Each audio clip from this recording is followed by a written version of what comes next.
I want to be very clear. The limited focus of this bill, the bill that I offered up for passage in the Senate today, is narrow.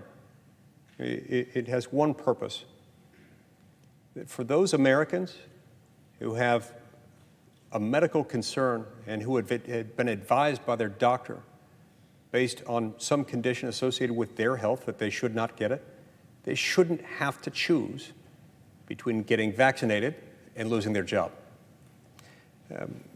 My friend from Connecticut goes so far, I think, as to implicitly acknowledge that there ought to be an exception made for those people when he says President Biden's vaccine mandate accommodates them.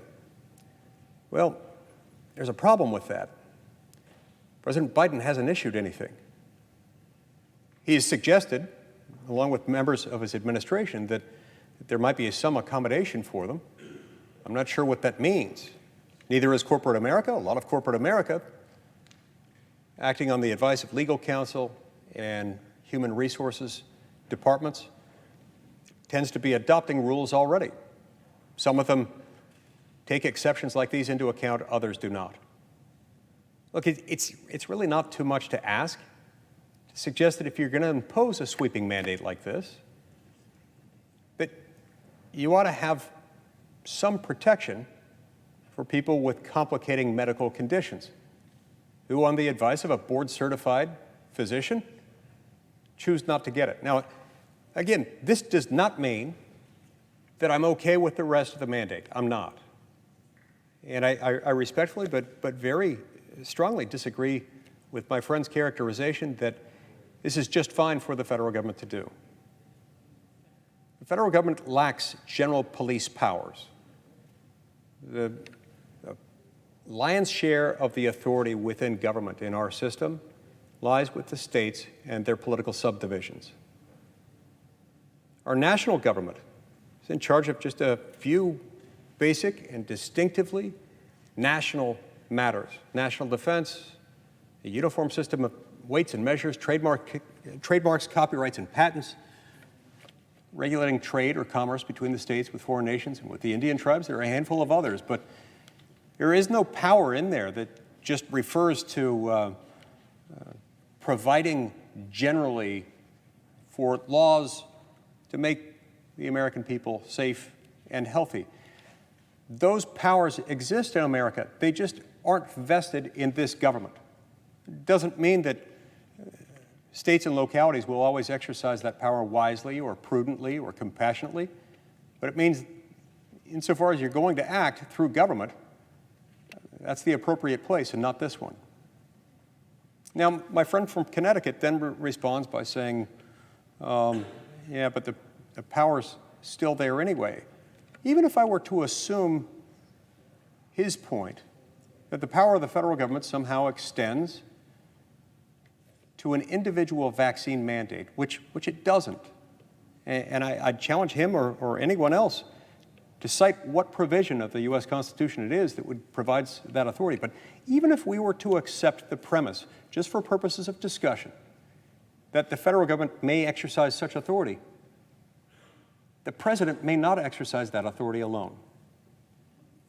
The very first clause of the first article and the first section of the first article of that Constitution says all legislative powers herein granted shall be vested in a Congress of the United States, which shall consist of a Senate and a House of Representatives. Article 1, Section 7 then makes clear that in order to pass a law, a federal law in the United States, that is, in order to adopt a policy of the federal government, enforceable through the overpowering force that is the federal government, you have to follow the Article 1, Section 7 formula, which means you've got to take a legislative proposal, a bill, you've got to pass it in the House, and you've got to pass it in the Senate with the same language, and it has to be submitted to the President for signature, veto, or acquiescence. If you don't undertake that process at all, there is no authority in the executive to do anything like what they're describing. What President Biden has done is to arrogate to himself powers that he not only characterizes as federal, but really are legislative powers that he doesn't possess. The President of the United States is the chief executive. He's not a lawmaker, and he's certainly not the entire legislative branch. And so that really is quite beside the point. It doesn't make a difference with his federal authority. The fact that federal authority is asserted to exist, which it's not, and we can't identify a single clause of Article 1, Section 8, or another part of the Constitution that can fairly be read, especially against the backdrop of its original public meaning, to convey that power. But even if you concede that point, there's no reasonable, plausible, defensible argument that would say the President of the United States may wield this authority unilaterally. That is what despots and tyrants would have the power to do. And if there's one thing that's very consistent and uniform in our constitutional structure, it's that no one person, no one group of people is ever supposed to be able to accumulate dangerous degrees of power, and that the President of the United States is neither a lawmaker nor the entire legislative branch. He may not step into those shoes. As to the assertion about science, my friend and colleague referred to this as somehow a war on science. It's not a war on science to suggest that the President lacks authority to do something unilaterally. I'd call that a war on the Constitution, frankly.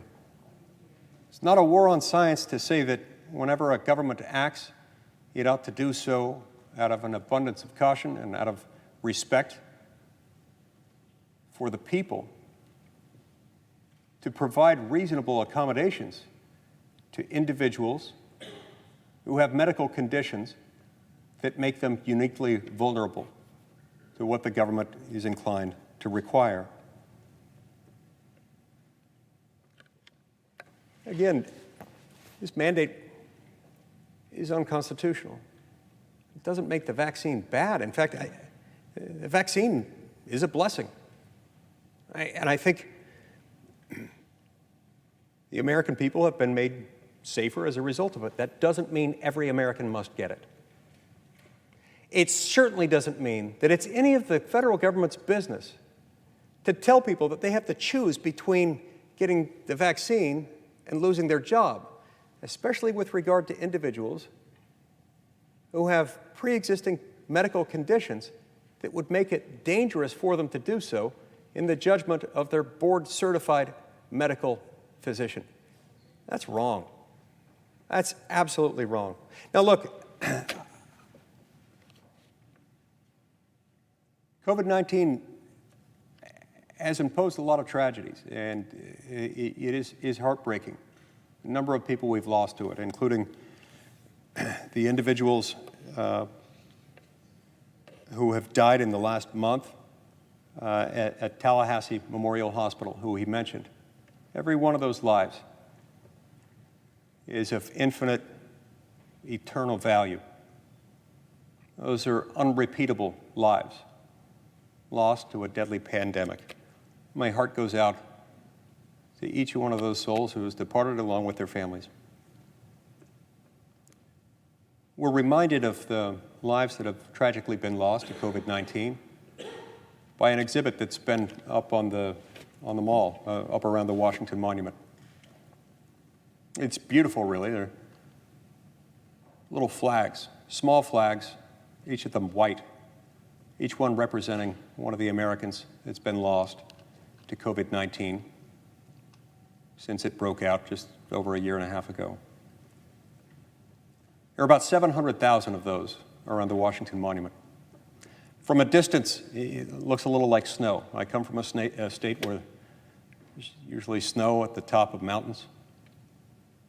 It looks familiar to me when I see what looks like snow from a distance, but it's somber as I remember what they actually represent. We want to talk about the loss of human life. We have to talk about the loss of all human life, and we also have to talk about the right of each individual to live and to continue living and to follow the advice of medical doctors based on the individual's own medical conditions.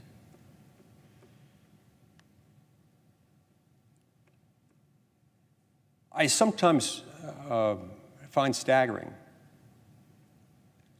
the accusations that those who have concerns with this are somehow committing a war on science.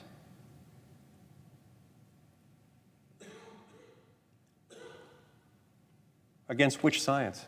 Who exactly is it that's against science? It's science that tells us that unborn human life can experience and respond to pain in the womb in 15 or 20 weeks of gestational development. What would it look like if we had a separate memorial with little red flags instead of little white ones, each representing one of the human lives lost every single year to abortion? You see, every single year we lose about the same number of human lives to abortion as we've lost to COVID since it first broke out. If for the last 50 years we had a little red flag, each marking one of those human lives lost, it'd be a sea of red. It'd take up not just the grass all around the Washington Monument, which is large, it'd probably take up all the grass between the Capitol, the Washington Monument, and the Lincoln Memorial. It'd be a sea of red. So no. You can't say that this is a war on science. To be concerned about individuals being able to make their own decision about whether to get this vaccine. And if you want to accuse people on the other side of the aisle of doing something, you've got to stop and think about other decisions that we make.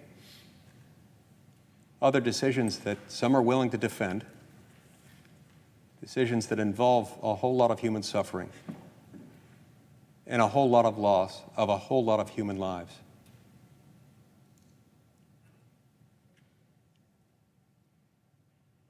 Okay, I get that a lot of people disagree on these things, but the fact that we disagree on them doesn't mean they don't exist. It certainly doesn't mean that we can stand by and watch as if a vestigial legislative organ, as one single man steps into the shoes of 435 representatives and 100 senators and makes, as it were, a law on his own, a law that fails even to accommodate good faith medical concerns backed up by medical science. It's too bad that we couldn't pass this simple law today. We could have, we should have, I wish we would have.